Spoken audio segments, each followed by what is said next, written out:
Volvió en un vuelo que no admitía demoras. El avión se deslizó sobre la pista como una lengua de plata, y Rodrigo Villanueva Castellanos sintió por primera vez en días el peso del suelo en los pies. Traía un traje que olía a lavandería de lujo y el ceño hundido en la costumbre de quien ha hecho del control una forma de respirar. La casa le recibió con el mismo silencio que siempre, mármol frío en la entrada, alfombras que amortiguaban los pasos, el eco medido de una vida que no debía alborotarse. Pero antes de que la inmensidad del silencio lo envolviera, algo se filtró desde el salón, una voz que no pertenecía al protocolo, una melodía antigua, una garganta que entonaba cielito lindo con una torpeza encantadora. Rodrigo abrió la puerta y la escena lo detuvo como una imagen que no cabía en su imaginario de orden. Su madre, doña Carmen, sentada en un sillón de respaldo alto, con la piel del rostro tallada por los años y la calma de quien ya no hacía planes, movía el brazo al compás. A su lado, una joven de manos callosas y ojos tersos guiaba la pequeña oscilación con paciencia. La joven colocó la palma sobre la muñeca ajada y batió suavemente los dedos como si tocara las cuerdas de un instrumento. Doña Carmen sonrió sin buscar nada, una exhalación que no era la suma de medicinas o diagnósticos, sino el resultado de alguien que le devolvía la trama humana. En la mesa de centro, una taza con té humeaba.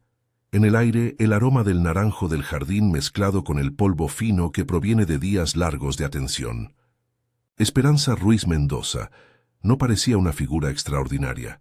Vestía blusa sencilla, falda que había sido remendada alguna vez, y llevaba un chal tejido por su abuela que parecía contener calor acumulado de generaciones. Pero debajo de esa economía de recursos había una precisión en los gestos. Como sostenía la muñeca de doña Carmen, cómo acomodaba la almohada para que el mentón descansara sin tensión, cómo tarareaba la canción hasta que la voz de la anciana la reconocía como un ancla. Rodrigo notó, aunque no quería, la manera en que la casa se ablandaba a su alrededor cuando ella estaba cerca. Él se quedó en el umbral y miró. No saludó de inmediato. La sorpresa le dejó un hilo frío en la garganta.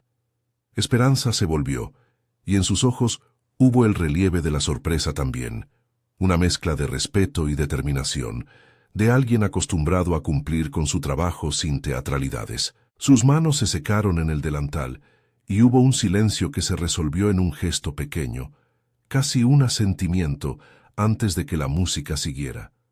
Doña Carmen pronunció, con la voz hecha de retazos, «¡Ay, mijo!». Rodrigo se acercó con esa cadencia que mezcla distancia y costumbre. Su andar marcaba la casa con decisiones.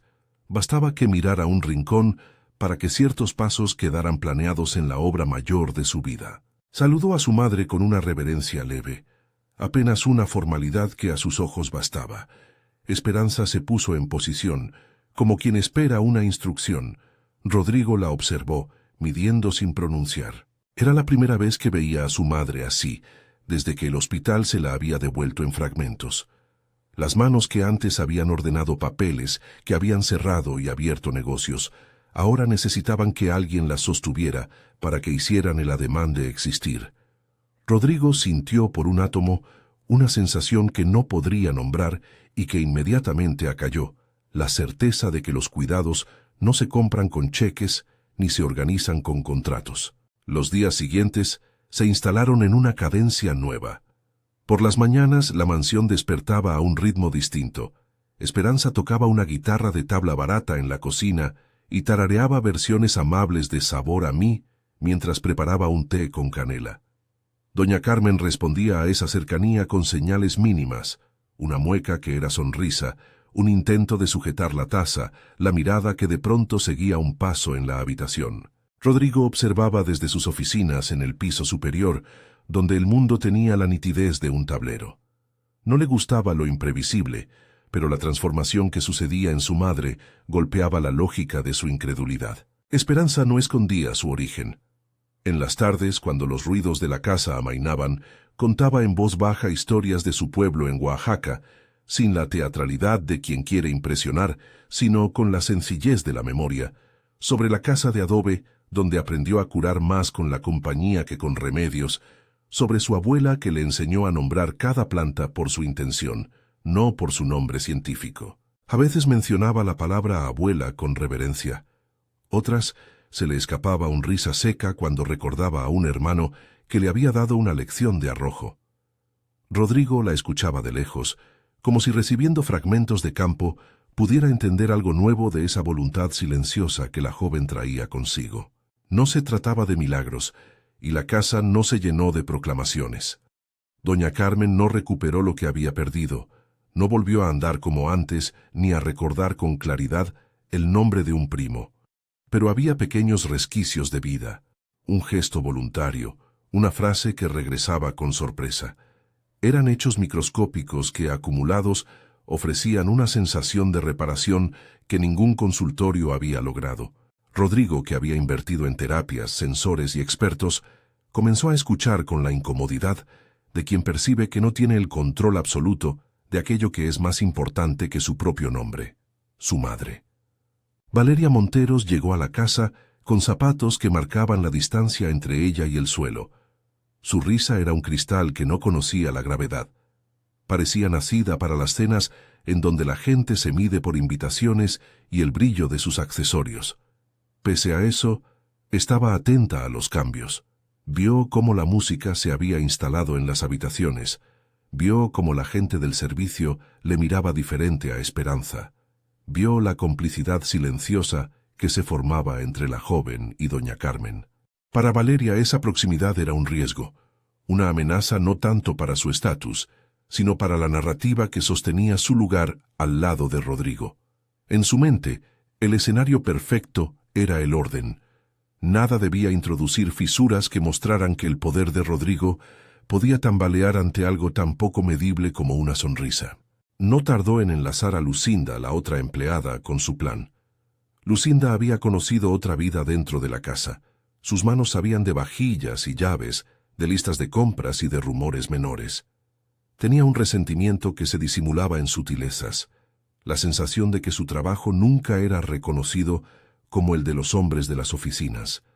Valeria le ofreció, no con palabras grandes, la posibilidad de recuperar cierta posición. Lucinda, con la mirada que ya había aprendido a medir recompensas, aceptó la complicidad sin teorías grandiosas.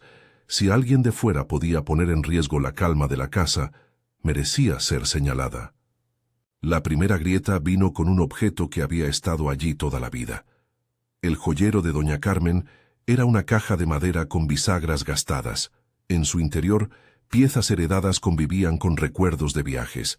Entre pulseras antiguas y broches de pedrería, había un anillo que Rodrigo reconocía de inmediato. Era de oro, de diseño sobrio, con una inscripción en el interior que solo la familia conocía. Las iniciales O.A. correspondían a Aurelio, su padre, un hombre cuyo nombre aún pesaba en las paredes del apellido Villanueva. El anillo había pertenecido al hombre que, en vida, tomó decisiones y guardó algunas puertas cerradas. Ahora ese anillo parecía un relicario de secretos. Valeria fue la primera en notar un detalle que a otros se les escapó. Al interior del engaste, bajo un fino repujado, había una cavidad tan pequeña que parecía destinada a nada. Pero dentro, pegada como una hoja diminuta, había una fotografía plegada y una letra pequeña apretada. Valeria la sacó con cuidado. Era una imagen en blanco y negro, arrugada por los años, de una mujer joven abrazando a una criatura. La letra en el borde contenía una fecha, 1971, y una palabra que la dejó fría, consuelo. Valeria entendió con la rapidez de quien suma piezas que el anillo no era solo una joya, era un testigo. Si él guardaba algo así, entonces las preguntas que ella necesitaba formular podrían voltear la historia a su favor. Esa tarde la casa vibró con un murmullo distinto. Valeria volvió el anillo a su sitio y lo miró con la atención de quien contempla un arma. No era solo la confirmación de un pasado compartido, era un posible vector de escándalo. Imaginó por un segundo cómo se podrían moldear las narrativas, presentar a Esperanza como una ladrona, como la intrusa que se atrevía a tocar la intimidad de la familia, y así consolidar la posición de quien protege el orden. La idea no necesitó la brutalidad de un plan detallado, solo requería tiempo y una inclinación a aprovechar una oportunidad. Ese mismo día, Rodrigo firmó papeles en su oficina. Su nombre estaba en la hoja y su pulso contaba la seguridad que había construido. No supo que mientras firmaba, Valeria abría con mano experta la puerta del cuarto de Esperanza. Lucinda, con la vista baja, hacía la vigilancia que la traición exige. Buscaron en los cajones, en esa caja donde la joven guardaba su chal tejido, entre un montón de cartas con estampillas de Oaxaca. En uno de los bolsillos de la ropa usada, Valeria colocó discretamente el anillo con las iniciales que correspondían a la familia. No era una prueba contundente de nada por sí sola, pero sí servía para construir una línea de sospecha. La presencia del anillo en la custodia de una empleada de origen humilde podría ser narrada como una transgresión intolerable. La acusación se consumó con la rapidez de quienes no entienden los matices. Una de las piezas de la casa, un broche con pedrería y la sortija con la inscripción, fue reportada como desaparecida. Lucinda habló con voz temblorosa en el salón de la señora. «Señora, encontré esto en la habitación de Esperanza». No hubo teatro en su voz. Había simplemente la certeza de que aquello confirmaría su nueva posición. La noticia corrió por la casa como una mancha. Rodrigo, que había vuelto en esa tarde con la intención de encontrar equilibrio, se encontró arrastrado a una escena que necesitaba resolución rápida. Esperanza vino a la sala cuando la llama de la acusación ya había encendido a todos. Sus manos se abrieron, buscando argumentos que no fueran discursos. Su primera reacción fue incredulidad, luego dolor, y finalmente una firmeza que sorprendió a quienes no la conocían. «Yo no me llevaría algo que no es mío», dijo con la sencillez que suele ser más contundente que las defensas grandilocuentes. Su voz no suplicó, explicó. Recordó, como quien recita un hecho, que la mañana anterior había ayudado a colocar a doña Carmen y que su único brillo había sido la música que le devolvió la mirada. Lucinda sostuvo su palabra. Valeria, implacable, sostuvo la suya. Rodrigo no escuchó con la paciencia que había prometido a sí mismo. Apegado a la urgencia de reparar lo que parecía una traición a la confianza familiar, dio por sentada la culpa antes de indagar. El ambiente se cerró sobre Esperanza con la velocidad con que la justicia improvisada se proclama en casas donde la reputación pesa más que la verdad.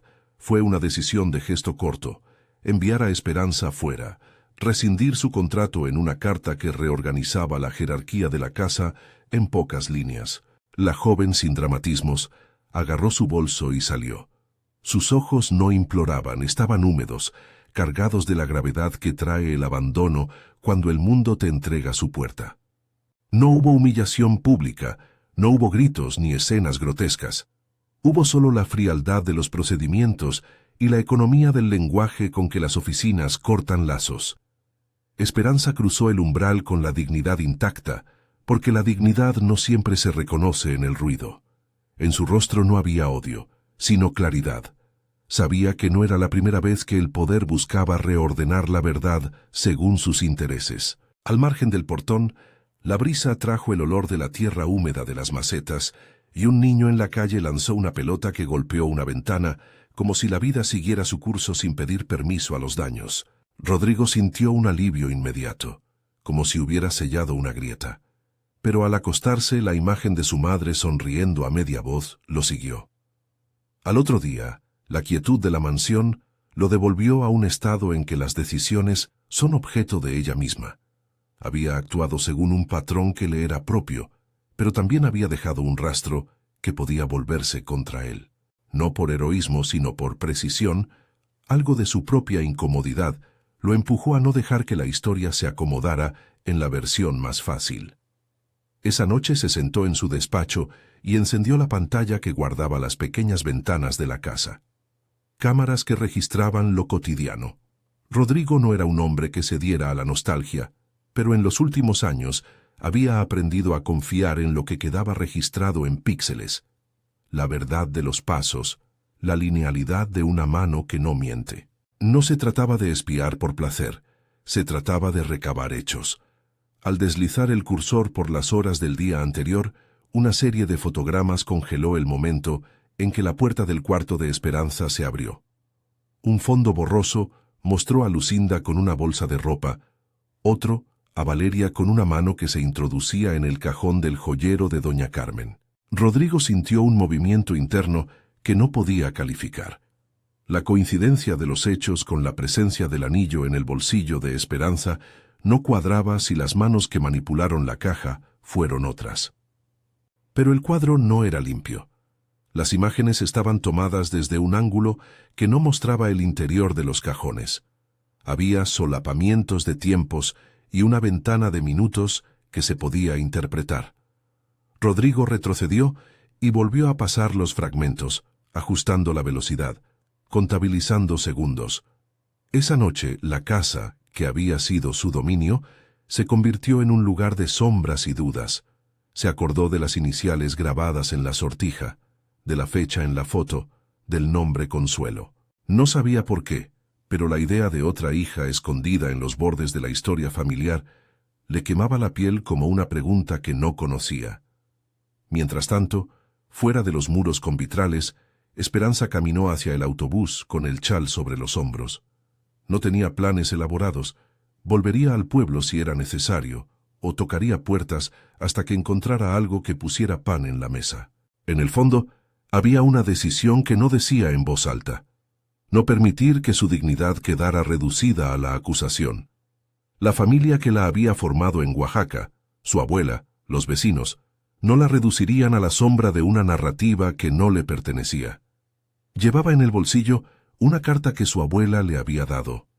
Cuando la verdad esté oscura, decía la nota, sácala a la luz como quien busca un fuego.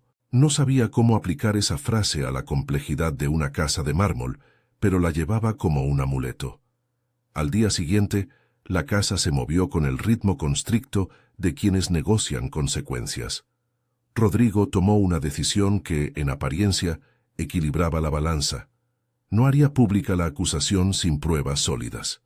Sin embargo, el papel del poder a menudo exige gestos que parecen tajantes. Envió un mensaje a Esperanza, ofreciendo una suma para que no la acusaran. No era compasión, era pragmatismo. Valeria lo interpretó como un acto de clemencia que le convenía narrativamente. Lucinda, con la ilusión de haber sido recompensada, recibió una promesa de ascenso soterrada en miradas. La grieta se abrió cuando en la noche una llamada llegó a la casa.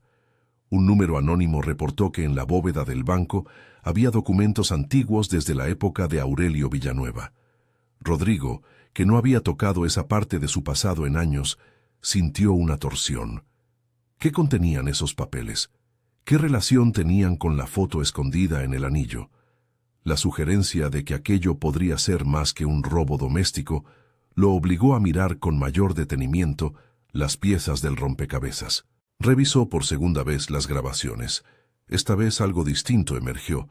El plano de la cámara del pasillo registraba, en un cuadro de apenas 4 minutos, una conversación sin palabras entre Valeria y Lucinda en la cocina. Se miraban con complicidad. En el archivo de audio, un murmullo que parecía una risa contenida. Rodrigo detuvo las imágenes cuando notó que el timbre de la casa no sonó en el lapso en que el anillo dejó el joyero. La conclusión inmediata le resultaba inaceptable, pero también inquietante. Alguien había usado la casa como tablero para una maniobra que buscaba explotar antiguas heridas. No era la única lectura. La otra posibilidad, la que Rodrigo rechazaba con la rigidez de su formación, era que la prueba estuviera en manos de su madre y que ella hubiera querido, por alguna razón, que la pieza saliera a la luz. Esa idea le pareció una herejía. Doña Carmen, con su mente fragmentada por el accidente, ¿por qué haría algo así? Solo una persona sabía posiblemente por qué.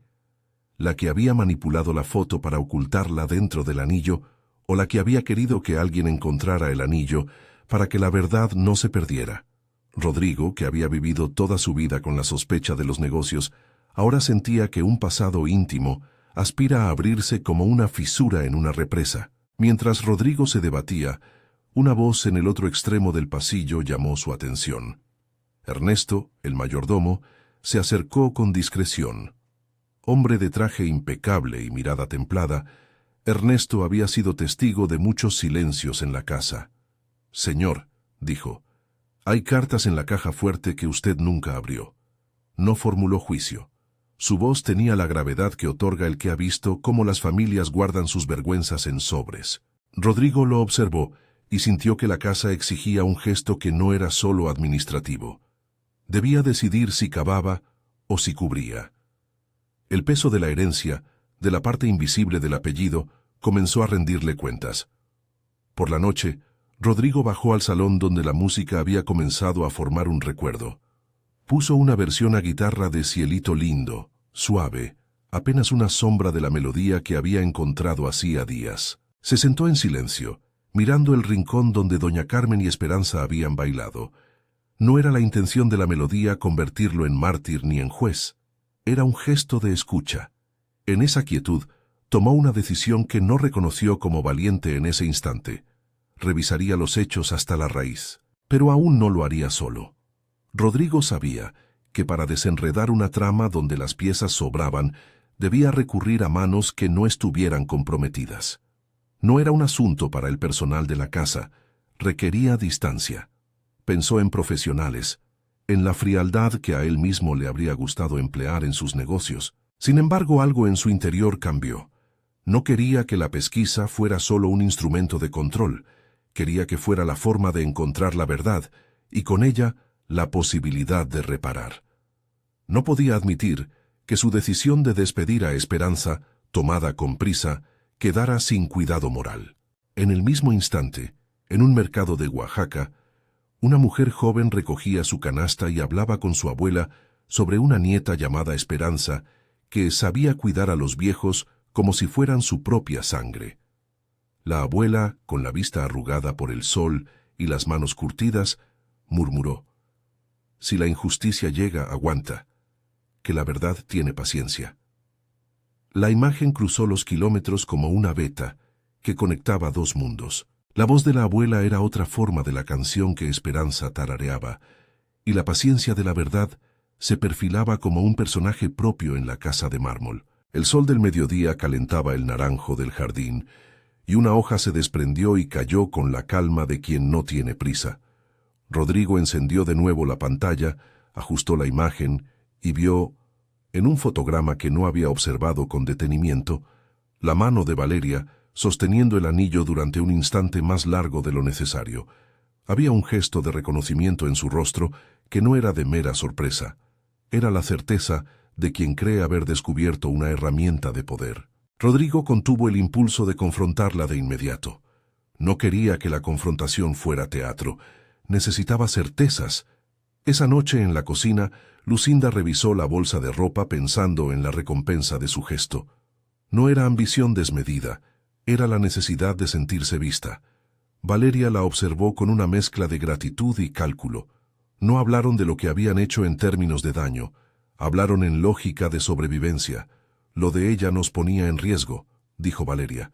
Lucinda asintió. No era necesario más. En la casa la música se apagó por momentos, y en los rincones quedaron ecos. Rodrigo sabía que sus actos producirían consecuencias que irían más allá de la restitución de unas piezas de joyería. Había otras piezas menos tangibles, reputaciones, historias guardadas en pliegues de tela, vidas que podrían ser llamadas a testificar. Había una pregunta que no dejaba de asaltarlo. ¿Qué guardaba realmente aquel anillo? ¿Era el peso de una memoria o la llave de una verdad que obligaría a mirar al pasado con ojos nuevos? Cuando decidió activar la búsqueda formal, Rodrigo no imaginó que la casa se convertiría en un campo de batalla moral.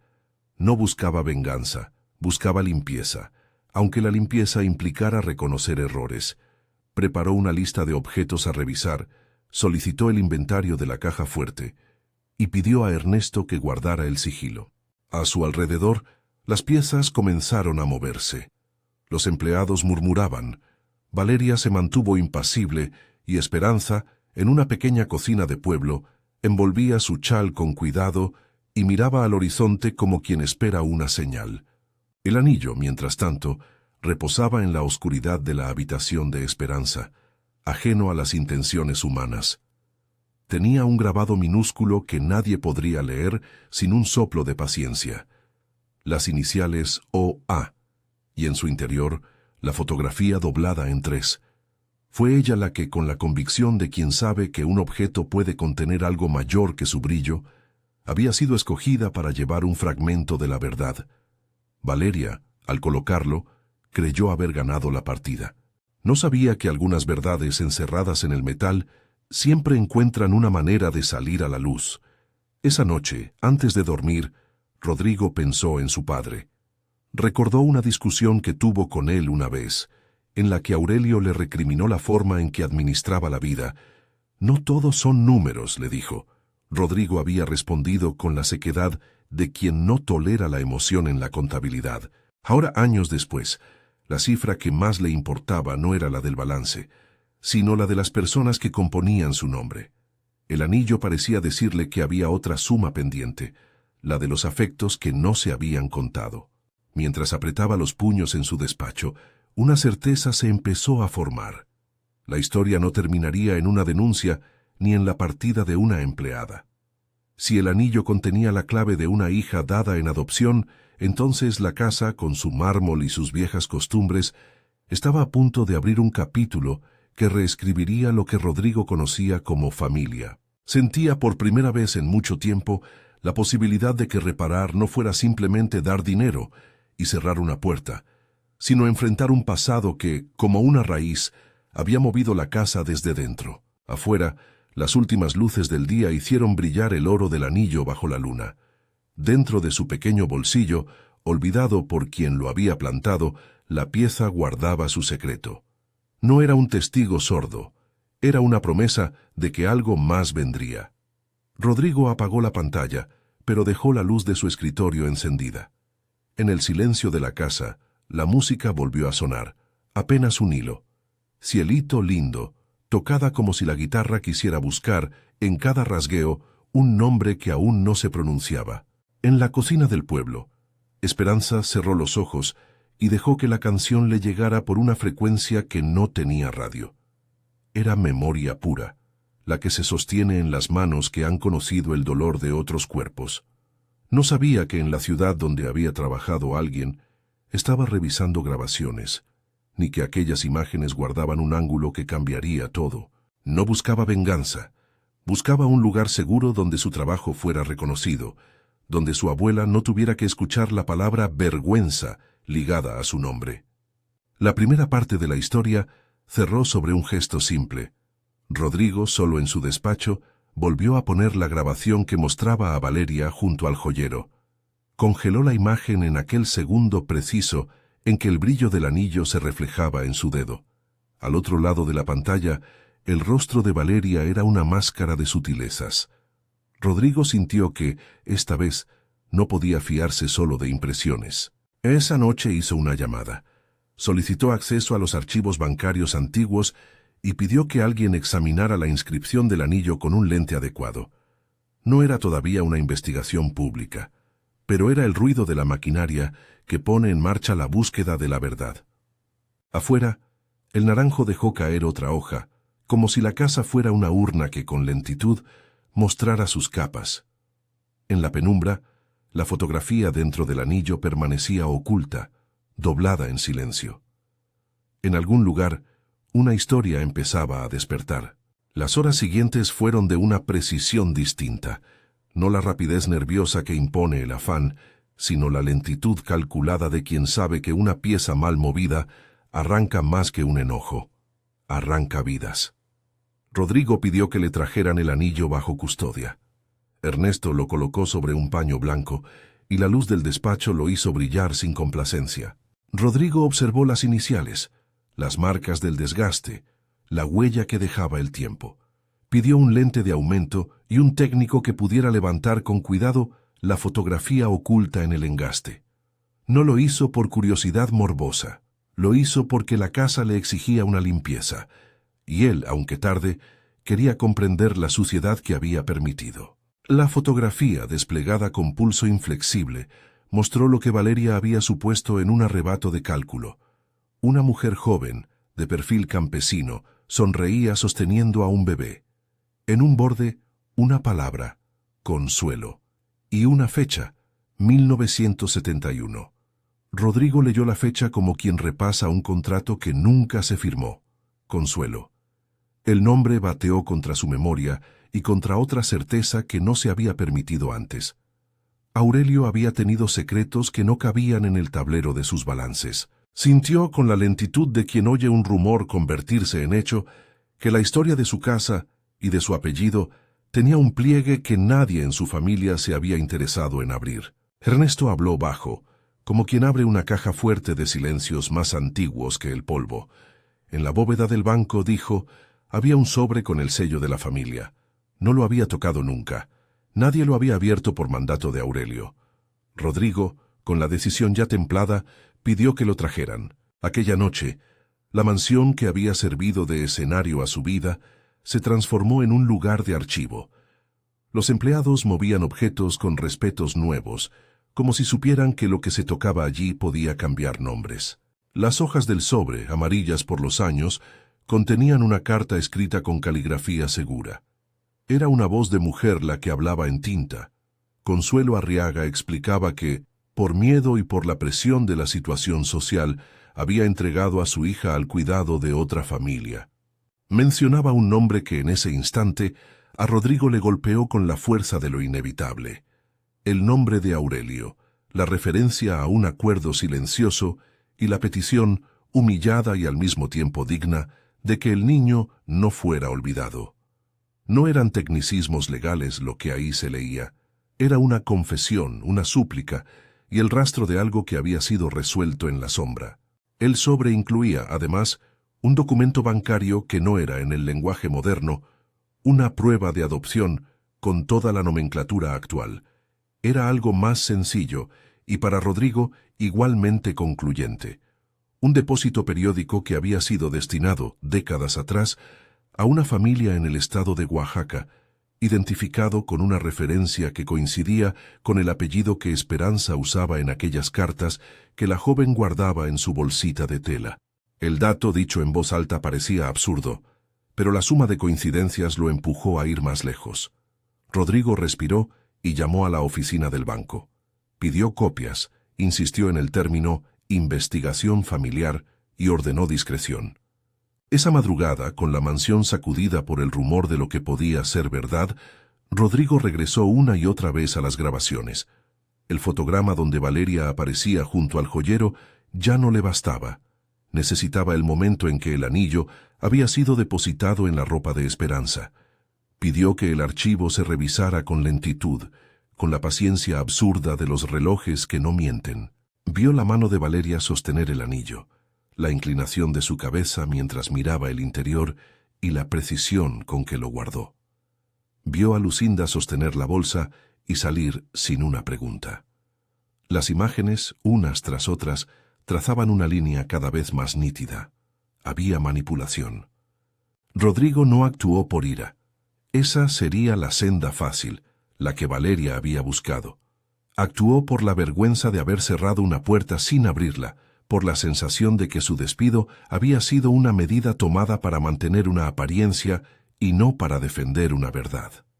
Hizo 2 llamadas, a un abogado de confianza para que revisara, con corrección, cualquier paso que quisiera ejecutar, y a Esperanza. La voz de ella, al otro extremo, fue un golpe de humanidad, clara, templada. Cuando Rodrigo habló, su disculpa no fue teatral. «Me equivoqué», dijo sin género de excusa. «Necesito que vuelvas». Esperanza escuchó y antes de responder, le pidió que esperara un momento. Quiso confirmar con su abuela. Quiso sostener la decisión con dignidad.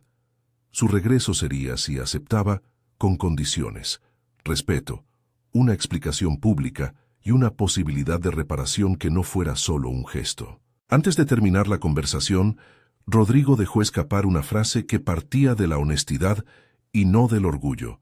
«No te pido que me perdones por mi prisa, te pido que me permitas arreglar lo que dañé». Ella volvió al cabo de unas horas, no con la urgencia de quien reclama, sino con la firmeza de alguien que conoce su propio valor. La casa la miró entrar con esa distancia que reservan los sitios acostumbrados a la apariencia. Algunos empleados bajaron la vista, otros la miraron con gratitud. Valeria, en su carrusel de certezas, no mostró nada. No era necesario que lo hiciera. Su gesto quedaría registrado en imágenes que ahora Rodrigo observaba con una atención casi doliente. Antes de confrontarla abiertamente, Rodrigo la llamó a su despacho. Lo hizo sin estridencias, como quien pretende que lo que se dirá en esa sala se deba al peso de la razón y no al grito. Valeria llegó con una calma estudiada, maquillaje perfecto, la misma sonrisa de superficie. Rodrigo le mostró las grabaciones, le enseñó los fotogramas donde su mano rozaba el interior del joyero y donde la inflamada jactancia de su mirada justificaba la sospecha. Ella fingió sorpresa, luego ensayó una rabia contenida y al final habló. Su voz dejó entrever la lógica que la había movido. Yo no quería que una desconocida se convirtiera en un elemento que pudiera reemplazarme, dijo. Era eso, o permitir que una mujer que no entiende el mundo en que vivo se hiciera un lugar. Sus palabras no buscaron la verdad, buscaron la justificación. Reconoció el gesto, y cuando Rodrigo le mostró también el documento del banco, su rostro cambió. No por culpa, sino por miedo. Había calculado una trama para preservar su espacio, no para destruir una vida.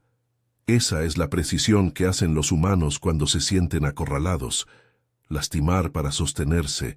Rodrigo escuchó, y su escucha fue parte del castigo que debía imponer. No concibió la humillación pública como solución, concibió la justicia restaurativa, una disculpa pública, el despido de quien actuó de mala fe y, sobre todo, la reparación hacia Esperanza. Valeria, horadada en su orgullo, no se conformó con la consecuencia. Ofreció a Rodrigo argumentos que apelaban a su ego. Él, por primera vez en la historia que se contaba en su vida, no se dejó convencer. Pidió a Ernesto que le ofreciera a Lucinda una oportunidad para rectificar. Si había entrado en el complot por inseguridad, que la casa le ofreciera capacitación y un camino distinto. No era misericordia condescendiente, era una idea práctica de restauración. Quienes hacen daño también pueden ser parte de la solución si se les pide asumirla. El gesto que siguió a la reparación fue íntimo. Rodrigo fue a la sala donde doña Carmen pasaba las tardes. La encontró con los ojos que miran de otro modo cuando ya no esperan demasiado del mundo, con la misma calma que la había hecho viral en su casa. Le acercó la mano a Esperanza, un ofrecimiento. Doña Carmen, que había aprendido a decir pocas palabras, al sentir la palmadita de Esperanza sobre sus dedos, hizo un movimiento que lo desarmó todo. Con esfuerzo, buscó la mano de la joven y la apretó como quien aprieta el hilo que queda.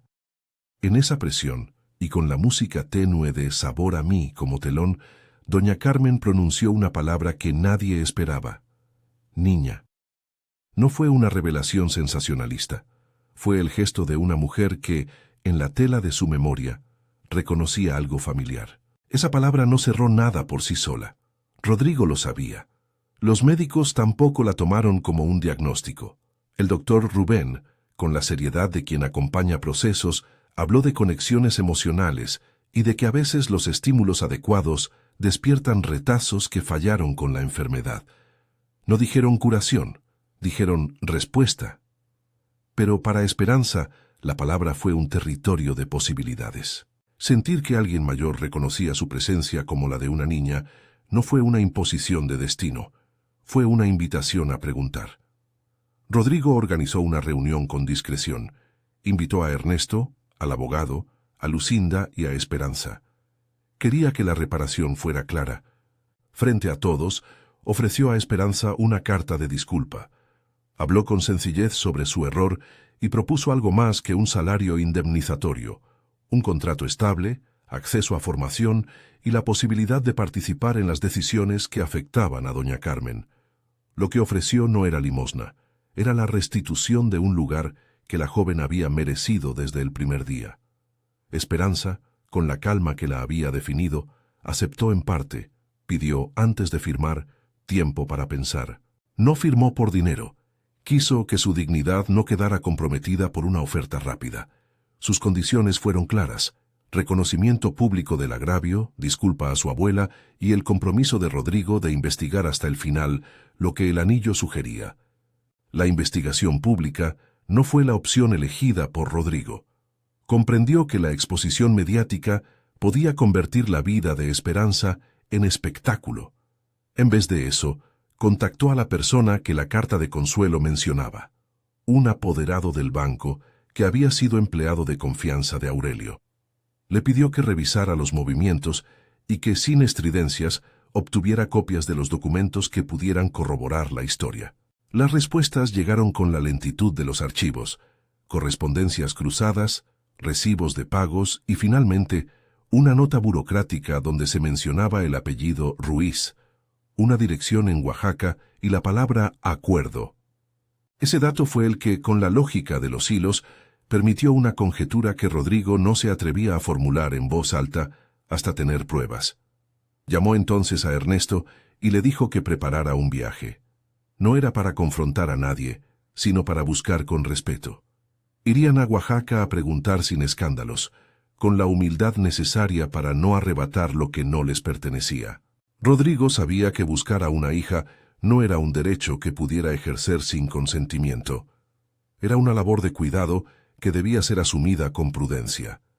Mientras tanto, en el pueblo donde Esperanza había nacido, su abuela sintió algo que no supo nombrar. Se presentó una tarde en la plazoleta frente al mercado y le dijo al viento una frase que ya había pronunciado años atrás. Si la verdad quiere salir, que salga con respeto. No sabía que su nieta, que había sido acusada y expulsada, pronto sería buscada. No sabía que aquella búsqueda la devolvería a la casa que en otro tiempo quizá había sentido como una sombra. Sabía, en cambio, preparar tamales y tejer, y en esas tareas pequeñas la paciencia de la espera. La noticia de que alguien había pedido referencias sobre un apellido llegó a sus oídos como una brisa inesperada. Un hombre de la ciudad había preguntado por una familia que trabajó en la costa décadas atrás. La abuela, prudente, prefirió esperar a las formas decentes. El viaje a Oaxaca fue lento.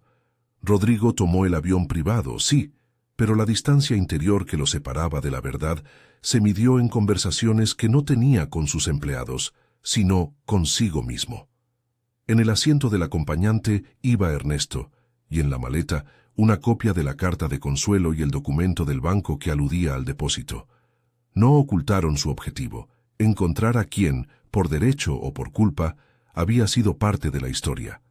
No hubo triunfalismo en la expedición, hubo el silencio propio de quien camina por un territorio que no es suyo con pasos medidos. Al llegar, la ciudad tuvo la textura que siempre tenían las provincias grandes, el sonido de las conversaciones en los mercados, el olor del maíz asado y la música a la hora de la tarde. Mostraron la referencia, preguntaron por apellidos, se sentaron con cuidadores y vecinas. No fue una búsqueda espectacular, fue una suma de encuentros discretos que, sin anunciarse, empezaron a producir nombres. Finalmente, en una casa de paredes encaladas, encontraron a una mujer mayor que, al escuchar el nombre de Consuelo, cerró los ojos y dijo que sí, que recordaba a una muchacha que en 1971 había tenido que dejar a su hija por necesidades. Recordó también que había habido una transferencia del banco, una correspondencia que había salido a nombre de un hombre con apellido Villanueva. La coincidencia no probaba nada por sí sola. Probaba, al menos, que la pista merecía ser seguida. Mientras Rodrigo avanzaba por esos caminos, la vida en la mansión seguía su curso con tensión disminuida. Valeria había sido despedida con discreción y pudor. Su salida no fue obscena, ni un escarnio público. Lucinda, por su parte, recibió la oferta de formación que Rodrigo había propuesto, y con el tiempo empezó a comprender que su acto había sido una reacción a una vida donde su voz no se escuchaba. No todo término es redención automática. Fue, en cambio, una puerta abierta para que aquellos que cometieron errores entendieran sus motivos y aprendieran a no repetirlos. La llamada que aceleró todo fue la de una bibliotecaria municipal en Oaxaca. Habían hallado en un cajón de correspondencia antigua una carta de consuelo dirigida no a Aurelio, sino a doña Carmen. Estaba escrita con una mezcla de desafío y ternura. En ella, Consuelo confesaba su error y pedía que se le cuidara a su hija si la vida obraba de esa manera. La carta no era un documento legal, era el testimonio humano que unía nombres. En ella, Consuelo pedía que la niña se llamara Esperanza si la dejaban ir. No era una orden, era un deseo que, por esos caprichos del destino, se había cumplido en un pueblo remoto. Rodrigo leyó la carta en la penumbra de una sala prestada por un funcionario del pueblo. Las palabras de Consuelo desgarraban por su sencillez. No buscaba culpa ni exculpación. Pidió, con el humor de la precariedad, que si alguien encontraba a la niña, la tratara como hija y no como deuda. Para Rodrigo, la carta fue la pieza que lo empujó a reconocer lo obvio. La probabilidad de que Esperanza fuera la hija de su padre no era ya un rumor, sino una línea directa que merecía ser abordada con el máximo de los cuidados. Regresó a la ciudad decidido a traer a Esperanza, no con fanfarrias, sino con la delicadeza que esas verdades exigen. La encontró en la plaza donde vendía artesanías, con el chal de su abuela sobre los hombros. No hubo escenario teatral, hubo un encuentro que pareció una conversación de dos personas que compartían el mismo secreto sin conocerlo aún. Rodrigo le explicó lo que había encontrado y le pidió permiso para conocerla más allá de su trabajo. No le pidió que asumiera un lazo, le pidió que acompañara una búsqueda. Esperanza, que había pasado años cuidando ajenos y construyendo su propia dignidad, aceptó, pero dejó clara una condición. Su historia no sería utilizada para reparar la imagen de la familia Villanueva, sería su propia búsqueda. El retorno a la mansión fue distinto. Doña Carmen los recibió, y con una lucidez que no siempre estaba presente, señaló a Esperanza y dijo el nombre completo que la carta de Consuelo llevaba. Fue, para todos, un momento de asombro contenido. La anciana pronunció el nombre de la niña que décadas atrás había sido entregada. No fue una escena de lágrima fácil, fue, por el contrario, la materialización de una red largamente tejida. Doña Carmen, con un gesto que exigió esfuerzo, tomó el anillo y lo sostuvo frente a Esperanza. El metal parecía, por un instante, un espejo que devolvía imágenes de un pasado que quería ser nombrado. Nadie obligó a nada. Rodrigo pidió que hubiera sensibilidad. La verdad podía abrir heridas y también cerrar brechas si se abordaba con respeto. Llamaron a Consuelo. La encontraron. No fue una reunión grandiosa. Fue un encuentro en la sala de la mansión, con la luz de la tarde entrando por las cortinas y la guitarra de sabor a mí sonando en un rincón como un puente. Consuelo entró con manos temblorosas y la voz de quien ha vivido con un peso. No hubo recriminaciones. Hubo sobre todo una conversación que era un ensayo de memoria y perdón. Contó por qué había tomado la decisión, la pobreza, el miedo, la presión social, y habló sin justificaciones, con la honestidad de quien entiende que lo que hizo no se puede revertir con palabras, pero sí con encuentros. Esperanza la escuchó. No fue un abrazo instantáneo, fue el comienzo de un proceso que ambos aceptaron iniciar. La información que la carta y las transferencias bancarias aportaban no quedaba sola.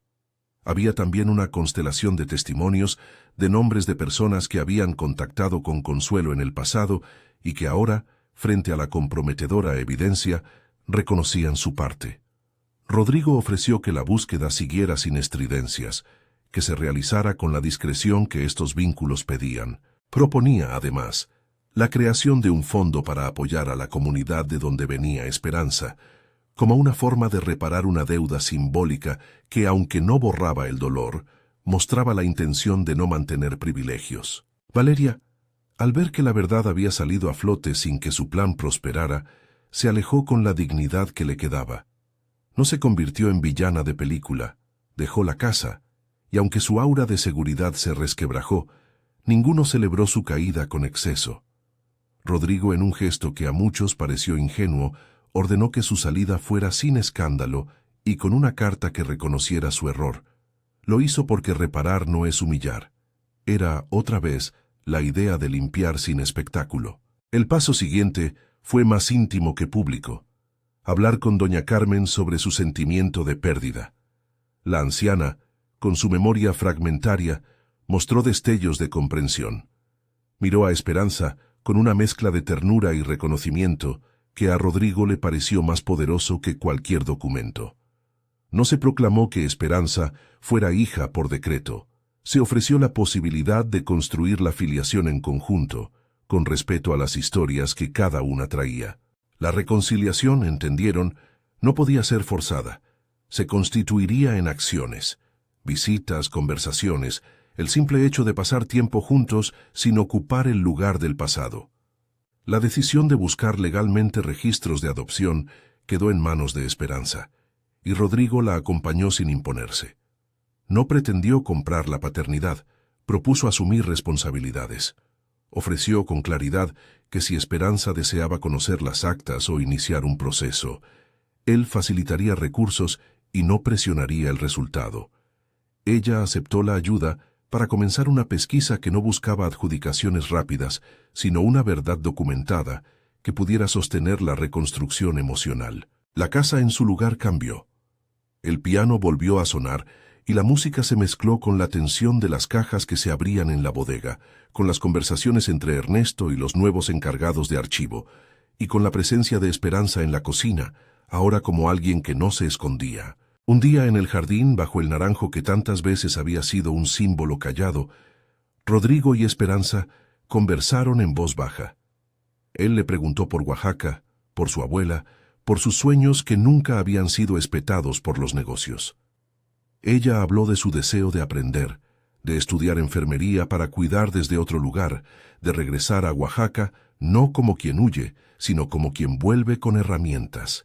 Rodrigo escuchó y ofreció apoyo concreto, becas, contactos para formación y el compromiso de financiar un proyecto comunitario que beneficiara a la gente que había criado a Esperanza. No era caridad, era el reconocimiento de que el mundo que él conocía debía hacerse cargo de las desigualdades que había permitido. La noticia, de manera discreta, se filtró en círculos pequeños. No hubo titulares grandes ni exclusivas. Las conversaciones en la ciudad cambiaron de tono. Ya no se discutía únicamente la pérdida de una joya, sino la reparación de una historia. Algunas voces de la prensa intentaron sacar tajada del asunto. Rodrigo pidió que se respetara la privacidad de quienes habían sido heridos. El gesto fue criticado por algunos y aplaudido por otros, pero en el fondo no importó la opinión pública. Importó que las personas afectadas encontraran una forma de seguir. El epílogo de la reconciliación no fue inmediato. Hubo días de silencio, de palabras que no alcanzaban para ordenar sentimientos, de pequeños tropiezos. Doña Carmen tuvo momentos de confusión. Algunos días no reconocía nombres y otras veces se detenía a mirar a Esperanza como si la conociera desde siempre. El doctor Rubén explicó que esos altibajos eran naturales en el proceso que seguía. No se trataba de un milagro, sino de la posibilidad de que la atención humana despertara fragmentos que la enfermedad había dejado dormidos. Nadie prometió certezas. Todos acordaron paciencia. Fue en una de esas tardes, sin gran solemnidad, Esperanza se acercó a la mesa del comedor y dejó el anillo sobre un plato de cerámica. No fue un acto dramático, fue una decisión práctica. Quería que el objeto dejara de ser arma o trofeo. Quiso que el anillo cumpliera su función simbólica, conectar. Lo dejó allí para que doña Carmen lo mirara cuando quisiera. La anciana, con lentitud, puso el dedo y sonrió. No fue una sonrisa fútil, fue una señal de que el puente empezaba a sostener el peso de un posible encuentro. Rodrigo, en su escritorio, cerró la carpeta que había abierto semanas atrás con un gesto que no era de alivio, sino de atención. Sabía que algunos problemas estructurales de su casa y de su empresa no se resolvían con un acto de reparación puntual. Por eso anunció en voz baja, y con la discreción de quien quiere hacer más que hablar, la creación de un fondo que apoyaría proyectos de atención a adultos mayores en comunidades rurales y capacitación para quienes se dedican al cuidado. No lo hizo para limpiar su nombre, lo hizo porque por primera vez entendía que su posición le daba la responsabilidad de intervenir para que otras historias no se repitieran. Los últimos capítulos tuvieron pequeñas escenas que, reunidas, dijeron mucho. Esperanza volvió a Oaxaca con la promesa de regresar. Lo hizo acompañada de Ernesto y de 2 enfermeras que le ofrecieron formación. Visitó su pueblo como quien regresa con un conocimiento nuevo sobre sus pasos. Doña Carmen recibió cartas y fotografías. Rodrigo asumió sin fanfarria la educación de los nietos que pronto entrarían en la historia.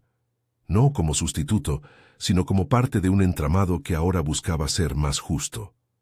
La verdad del anillo, entonces, no fue una bomba ni una condena. Fue una cuerda que, al tirar de ella, dejó ver una madeja que había sido tejida en secreto. El anillo guardó lo que los papeles apuntaban: un amor escondido, decisiones hechas bajo presión y la posibilidad de que las familias rearman sus pedazos con actos de voluntad. No borró el daño del pasado, pero abrió la posibilidad de una reparación honesta.